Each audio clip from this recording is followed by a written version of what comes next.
Alhamdulillahi Rabbil Alamin. Wa bihi nasta'inu ala umuri dunya waddin. Wassalatu wassalamu ala ashrafil anbiya'i wal mursalin. Wa ala alihi wa sahbihi ajma'in. Amma ba'du. Asyhadu an la ilaha illallah wahdahu la syarika lahu wa asyhadu anna Muhammadan abduhu wa rasuluhu la nabiyya ba'da. Qala Allah ta'ala fi kitabihil karim. A'udzu billahi minasy syaithanir rajim. Ya ayyuhalladzina amanu taqullaha haqqa tuqatih wa la tamutunna illa wa antum muslimun. Shadaqallahul adzim. Faya ibadallah usikum wa nafsi bitaqwallah faqad fazal muttaqun. Ma'asyiral muslimin, jamaah sidang Jumat Masjid Al-Hikmah rahimakumullah. Marilah kita senantiasa memanjatkan rasa syukur kita kehadirat Allah Subhanahu wa ta'ala yang selalu melimpahkan rahmat, taufik, hidayah, inayah dan berbagai kenikmatan kepada kita sekalian, termasuk kenikmatan berupa kesempatan dan kemudahan untuk menunaikan ibadah, terutama ibadah terbesar, yaitu sholat, khususnya sholat berjamaah, sholat Jumat. As-sholatu rasul ibadah. Sholat adalah pimpinannya ibadah, dan ini perlu kita syukuri. Karena masih banyak saudara-saudara kita yang mengalami kesulitan untuk menunaikan sholat, apalagi berjamaah. Saudara kita di Palestina sulit menunaikan sholat berjamaah. Setiap hari, bahkan setiap saat, serangan dari kaum Yahudi bisa saja berdatangan. Juga pengungsi yang ada di Rohingya sulit menunaikan sholat berjamaah. Saudara kita di Sumatera yang diterpa banjir bandar juga sulit menunaikan ibadah sholat. Baru saja tadi pagi Sukabumi juga diguncang gempa yang juga mengalami kesulitan untuk sholat berjamaah. Maka kita yang masih dimudahkan oleh Allah, gunakan kesempatan dengan sebaik-baiknya untuk memudahkan langkah-langkah kita ke masjid menunaikan sholat berjamaah. Sehingga jangan sampai ada alasan ketika datang kesulitan kemudian tidak sholat dengan alasan sulit melakukannya. Karena sesungguhnya sholat itu hukumnya wajib, tanpa situasi, tanpa kondisi. Ketika tidak bisa berdiri, duduk. Duduk tidak bisa, berbaring. Berbaring tidak bisa, pakai isyarat. Isyarat tidak bisa, pakai hati. Mati pun wajib sholat. Caranya disolati, karena memang sholat hukumnya wajib. Hadirin yang dirahmati Allah, sholat, saya katakan sekali lagi, adalah kewajiban bagi setiap muslim dan termasuk rukun Islam yang kedua. Abdurrahim Hamdi juga berpendapat kalau asal kata sholat itu dari bahasa Arab, dari kata sholla, yusolli sholatan, yang artinya doa atau pujian. Maka di dalam sholat, kalau kita pahami, banyak doa dan banyak pujian, sehingga praktis Ketika orang tidak sholat, lalu kapan berdoanya dan kapan memuji Allah? Karena doa dan pujian minimal ada di dalam sholat. Ketika kita takbiratul ihram, itu pujian.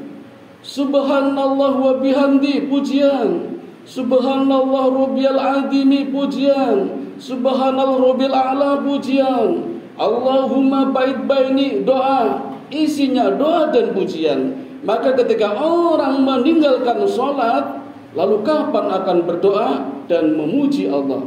Karena doa dan pujian yang terbaik adalah ketika sholat. Maka sholat sebagai pujian atau sanjungan harus kita lakukan.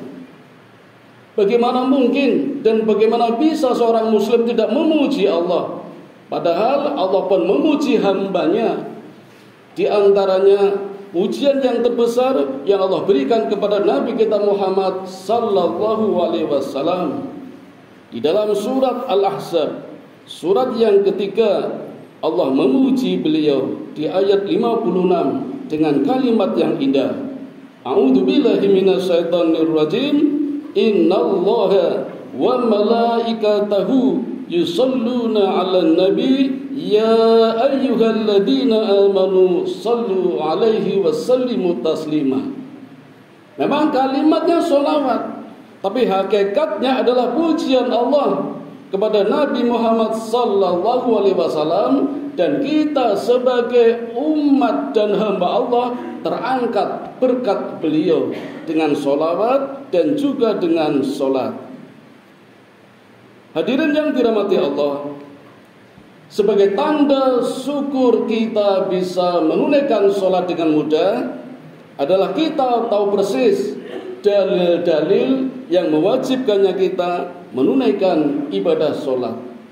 Karena tidak tahu dalilnya sama dengan kita taklid. Sholat kita berkualitas manakala kita tahu dalilnya, hukumnya. Di antaranya adalah ada di dalam surat Al-Isra, surat yang ke-17 ayat 78. Allah berfirman, aqimis sholat liduluki syamsi ila ghasaqil laili wa qur'anal fajri inna qur'anal fajri kana mashhuda. Artinya, dirikanlah sholat dari sesudah matahari tergelincir sampai gelap malam, dan dirikanlah pula sholat subuh. Sesungguhnya sholat subuh itu disaksikan oleh malaikat. Jadi dalil yang pertama, diwajibkannya sholat 5 waktu. Dulu Rasulullah sallallahu alaihi wasallam setelah menerima wahyu pertama kalinya untuk menunaikan sholat 5 waktu, setelah peristiwa Isra wal Mi'raj, orang-orang Yahudi banyak yang mengejek. Apa kata mereka? Umat Islam tidak punya agama, umatnya Muhammad tidak punya ibadah, tidak punya aturan sholat. Tapi Allah yang menjawabnya, ya Muhammad, katakan kepada mereka, sholat 5 waktumu lebih berkualitas daripada sholat 50 kalinya orang Yahudi. Jadi ternyata Yahudi punya kewajiban sholat 50 kali. Tapi kenyataannya, saya ragu kalau orang Yahudi sholat. Di Palestina saja membantai orang sholat. Lalu kapan sholatnya? Maka jatuhlah kehinaan orang Yahudi, karena meremehkan amalan-amalan yang Allah berikan kepada Nabi Muhammad, termasuk kepada kita, untuk menunaikan sholat 5 waktu yang kualitasnya lebih utama, lebih banyak, lebih besar daripada sholat 50 kali yang Allah turunkan di zaman Nabi Musa untuk orang-orang Yahudi.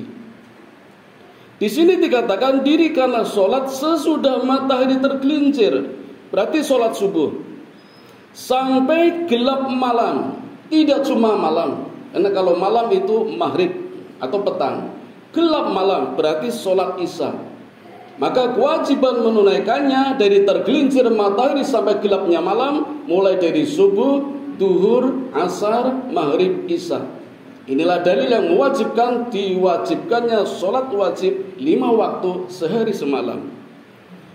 Bahkan di sini Allah mengkhususkan sholat subuh dengan kalimat yang khusus. Innal Qur'ana. Jadi sepintas kita membaca Quran. Yang dimaksud membaca Quran di sini adalah sholat subuh. Juga plus membaca Quran baik ketika sholat maupun di luar sholat, setelah sholat atau sebelum sholat. Allah mengkhususkan ayat ini untuk sholat subuh. Surat Al-Isra, surat ke-17 ayat 78. Kemudian dalil yang lain Allah juga tuliskan di dalam surat An-Nisa, surat yang keempat ayat 103. Inna sholata kanat alal mu'minina kitaban mawquta. Sungguh sholat itu adalah kewajiban yang ditentukan waktunya atas orang-orang yang beriman. Kalimatnya sederhana. Allah tentukan waktu-waktunya untuk orang-orang yang beriman. Apa hubungannya waktu dengan orang beriman? Jelas sekali, orang yang beriman akan menempati waktunya, terutama waktu-waktu sholat. Kita sudah dimudahkan dengan jam digital, bisa melihat waktu kapan datangnya sholat maghrib, sholat isya, dan sholat-sholat yang lain. Kalau kita taati itu, itulah tanda orang-orang yang beriman. Rasulullah dan para sahabat selalu mengutamakan waktu-waktu sholat. Ketika panggilan sholat datang, yang lain mundur, tinggalkan. Kita masih banyak memudahkan meninggalkan sholat, atau menomorduakan, atau mengkemudiankan, atau nanti masih banyak urusan dunia. Kalau caranya seperti ini, maka Allah akan membuat kita tidak tertib hidupnya, karena kita sendiri tidak tertib sholatnya. Sholat ada waktu-waktunya. Itu sudah ditentukan oleh Allah untuk kehidupan kita, kesehatan kita, dan juga kebahagiaan kita. Maka tepatilah waktu-waktu sholat. Dan kalau kita sudah menepati waktu sholat, itu pertanda memudahkan kita menuju kepada yang namanya kekhusyuan di dalam sholat. Karena hakikatnya khusyuk ketika sholat tidak hanya saat sholat. Untuk bisa khusyuk ketika sholat harus ditunjang dengan khusyuk sebelum sholat. Jadi ada waktu pra sholat, itu juga harus khusyuk. Kalau sebelum sholat kita khusyuk, insya Allah ketika sholat khusyuk. Apa langkah yang bisa ditempuh agar bisa khusyuk ketika hendak sholat atau pra sholat? Satu, sadar betul kapan datangnya waktu sholat. Tahu betul. Maka orang yang tahu betul akan datangnya waktu sholat pasti berlomba-lomba mengunjungi tempat sholat. Karena siapa yang datang pertama, bahkan mengumandangkan azan, akan panen pahala. Ini pernah disampaikan oleh Rasul kepada sahabat bernama Abdullah bin Umi Maktum, yang pernah menawar Nabi, "Ya Rasulullah, aku izin dispensasi untuk tidak ke masjid, boleh tidak Rasul?" Kata Nabi, "Kenapa?" Kata Abdullah, "Rumahku jauh. Kalau duhur asar saja masih terang benderang, aku bisa minta tolong orang untuk menununku, untuk memapahku. Karena jalannya sulit, orangnya juga buta. Tapi kalau subuh ya Rasul, kalau isya ya Rasul, jarang orang ke masjid, siapa yang menuntunku?" Nabi tidak langsung menjawab. Ketika adzan terdengar, Nabi baru menjawab, "Ya Abdullah, apakah engkau mendengar adzan?" "Dengar ya Rasul, mari kita ke masjid." Jadi ukurannya bukan jauh dekatnya, tapi terdengar tidak suara adzan. Maka ketika terdengar suara adzan, Rasul tidak ada toleransi untuk tidak sholat ke masjid, padahal buta, karena dengar adzan. Maka semenjak itulah Abdullah bin Ummi Maktum berlomba-lomba dengan Bilal, terutama ketika subuh. Biasanya Bilal dulu yang adzan, tapi setelah Rasulullah memberikan jawaban kepada Abdullah bin Ummi Maktum, maka mulai hari itu juga Bilal selalu ketinggalan adzan. Abdullah adzan di jam 3 malam untuk membangunkan orang-orang menuju ke masjid menunaikan sholat subuh.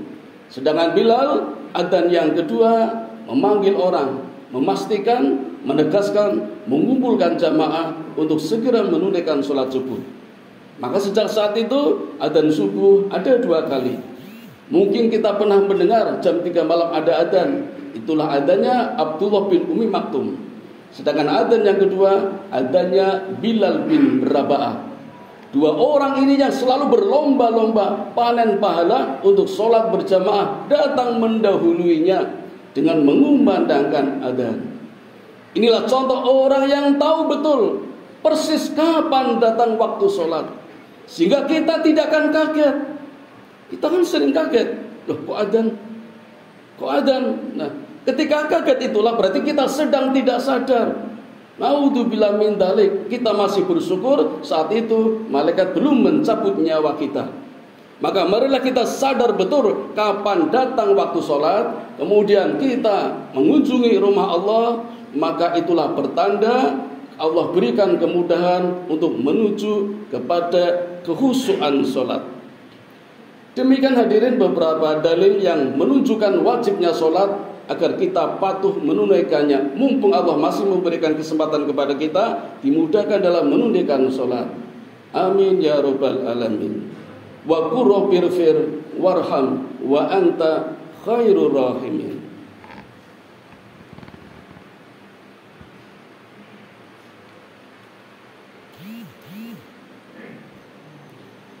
Alhamdulillahilladzi hadana lihada wa ma kunna linahtadiya laula an hadanallah.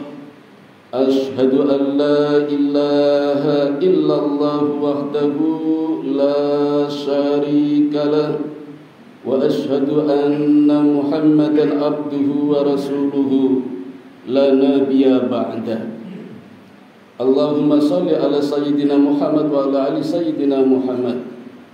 Qala Allah ta'ala fil Qur'anil azim, a'udzu billahi minasy syaithanir rajim. Ya ayyuhalladzina amanu qu anfusakum wa ahlikum nara.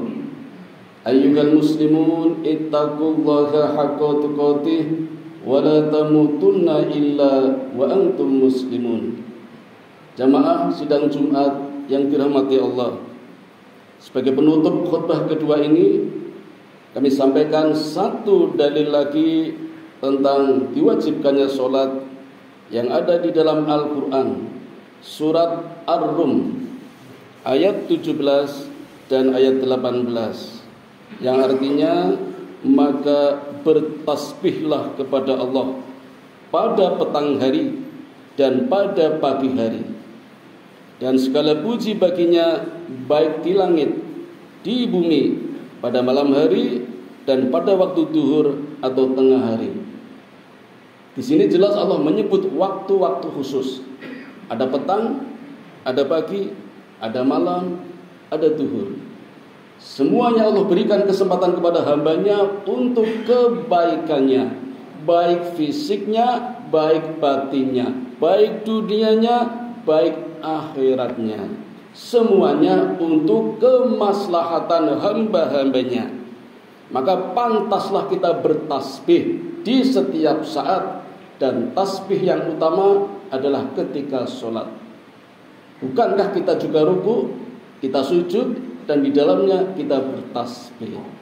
Maka marilah hadirin yang sudah terbiasa begitu mudah menunaikan sholat tetap dipertahankan, bahkan ditingkatkan lebih khusyuknya. Bagi yang belum, mari kita saatnya sholat, khususnya berjamaah. Karena sekarang keburukan pun berjamaah, kemaksiatan pun berjamaah, kejahatan pun berjamaah, perampok tidak dan sendirian, Pencuri sekarang tidak sendirian, minum minuman keras pun berjamaah, main judi berjamaah, kelicih pun berjamaah, begal berjamaah, bahkan korupsi berjamaah. Maka kalau kebaikan tidak berjamaah, naudzubillah min dzalik, kapan kita akan bangkit? Memang Allah berjanji membangkitkannya, kemenangan kepada umat Islam. Tapi kalau kita sendiri tidak mau, nonsen, naudzubillah min dzalik. Maka marilah kita banyak-banyak istighfar, terutama ketika sholat, dan kita selalu berdoa kepada Allah Subhanahu wa ta'ala. A'udzu billahi minasyaitonir rajim. Bismillahirrahmanirrahim. Innallaha wa malaikatahu yusholluna 'alan nabi. Ya ayyuhalladzina amanu shallu 'alaihi wa sallimu taslima. Allahumma shalli 'ala Muhammad wa 'ala ali Muhammad kama shallaita 'ala Ibrahim wa 'ala ali Ibrahim wa barik 'ala Muhammad wa 'ala ali Muhammad kama barakta 'ala Ibrahim wa 'ala ali Ibrahim innaka Hamidum Majid. Allahumma ighfir lil muslimina wal muslimat wal mu'minina wal mu'minat al ahya'i minhum wal amwat innaka sami'un qaribun mujibud da'wat wa qadiyal hajat wa qati'us syahwat. Allahumma inni as'aluka ilman nafi'a wa rizqan thayyiba wa amalan mutaqabbala. Allahumma inni as'aluka al-huda wa at-tuqa wal afafa wal ghina.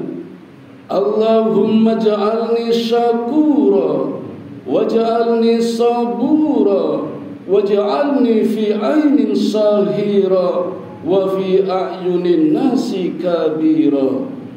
Rabbana dhalamna anfusana wa illam taghfir lana wa tarhamna lanakunanna minal khasirin. Rabbana atina fid dunya hasanah wa fil akhirati hasanah wa qina adzabannar. Wa sallallahu ala sayyidina Muhammadin wa ala alihi wa sahbihi ajmain. Subhana rabbika rabbil izzati amma yasifun wa salamun alal mursalin walhamdulillahi rabbil alamin. Wa la dzikrullahi akbar. Aqimis sholat.